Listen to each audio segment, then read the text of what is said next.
Let's make hot process soap using 3 basic oils you can find at your local grocery store. The first is lard.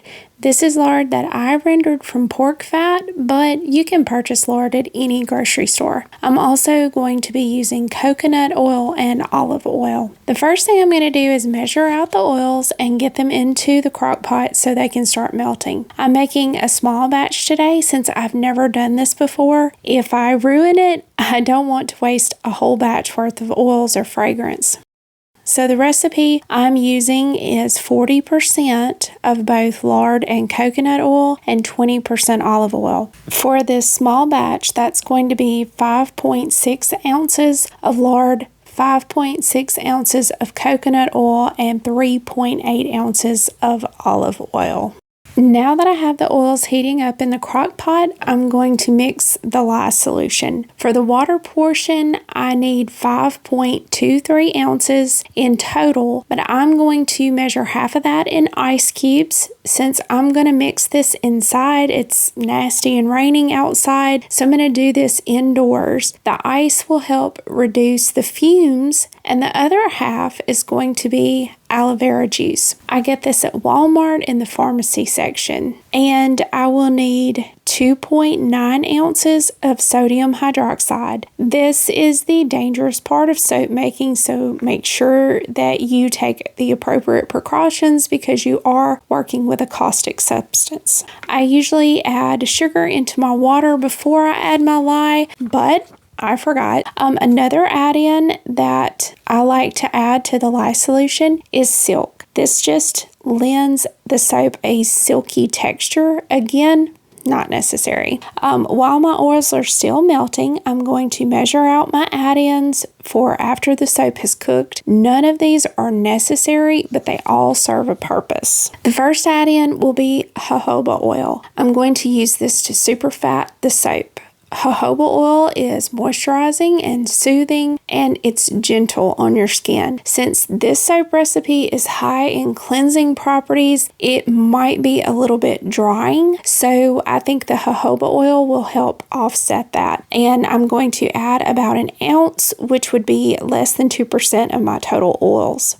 For fragrance, I'm adding brambleberries, willow, and ivy. I measured it out just because I couldn't remember if this little bottle held an ounce or half an ounce. So it was half an ounce, which is the exact amount that I wanted. And I'm going to set these against the side of the crock pot to allow that ambient heat to warm them up so that when I get ready to put them in to my soap, they won't be cold. Now that the oils are warm and almost completely melted, I'm going to add in about a teaspoon of colloidal oats.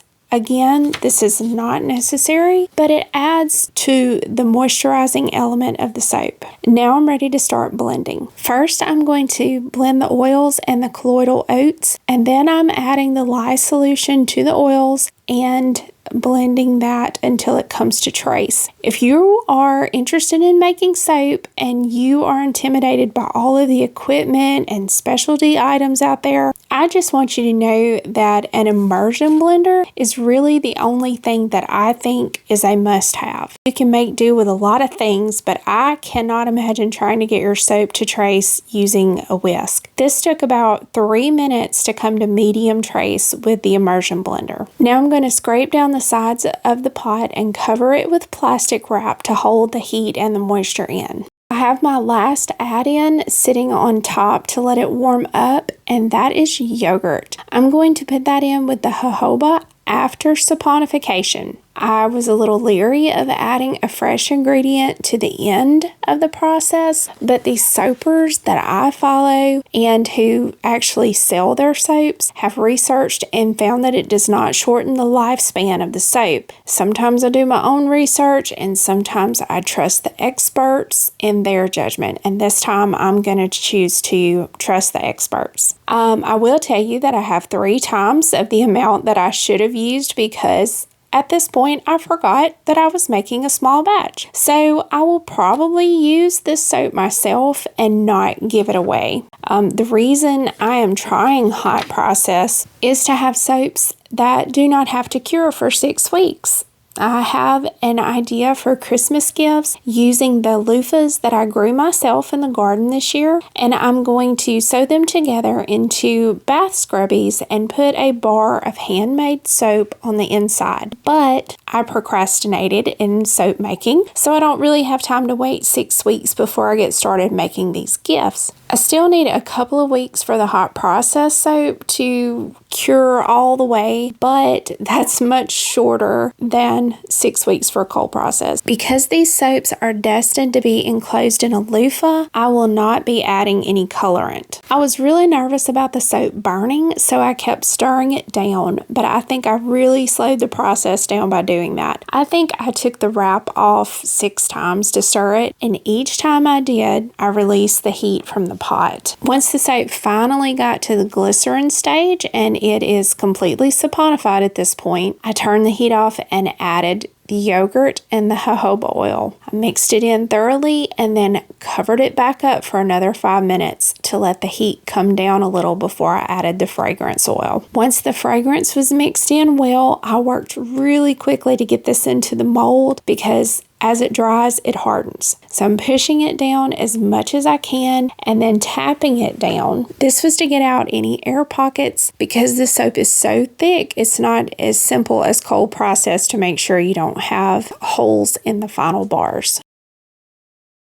Okay, it is the next day, and this is the soap that I did on camera last night. I did go ahead. This is a whole nother batch that I made as soon as I finished molding this soap. I went ahead and made a whole new batch, but a full-size batch, because this took a long time, probably about 3 hours to cook this small batch of soap. And from everything I've researched online, that should not take that long. So I went ahead and made another batch. The only thing I did different was I did not remove the plastic wrap as it was cooking until it cooked up to the top, and then I would remove the wrap, stir it down, put the wrap back on, and just let it cook. And this batch of soap was finished in probably 45 minutes.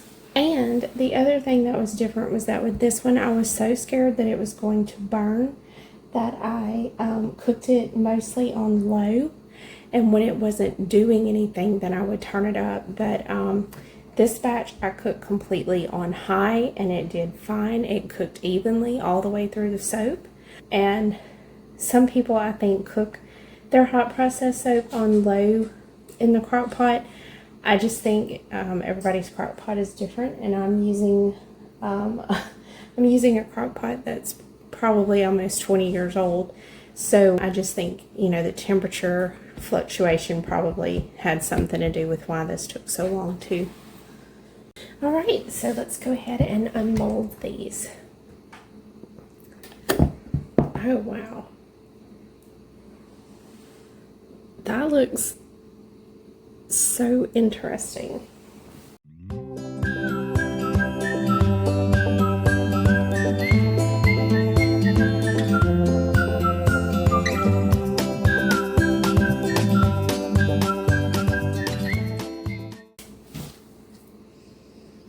Oh my goodness.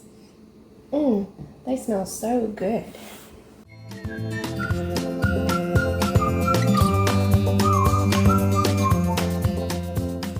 I'm not going to cut this right now because it's still just a little bit soft, and I want it to be a little harder before I try to cut it. But since the soap is, technically it is ready to use immediately because it is soap already. I will let this cure for probably another 2 weeks before I do anything with it. And like I said, these are going in a homemade loofah sponge that I'm making. And I just think these are going to make really cute little gifts for the holidays. I'm going to go ahead and do a lather test because this is the first time that I've made this particular soap recipe. Oh, wow.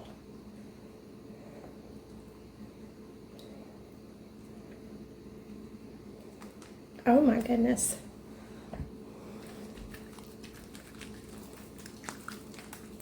Oh, that feels good. That is creamy. And look at those suds. Wow. I am really impressed. Oh, it smells wonderful. It feels really moisturized after that, and I think some of that has to do with using the jojoba oil for super fatting. Another thing that a hot process soap allows you to do is to choose which oil you want for your super fat. When your oils go through the cold process, you may be able to super fat, but you can't choose which oil is going to super fat. So this was a success. I think these bars are super cute. They're definitely different aesthetically, completely different than cold process soap. They look really rustic and charming to me, and so I will be doing this again. This was a very fun little project, and if you're new to soaping, I hope you give it a try at least once to see if you like it, because I've been kind of scared of hot process soap, and I've been soaping for several years, and this was my first attempt at hot process, and I have to tell you, I will definitely be doing this again.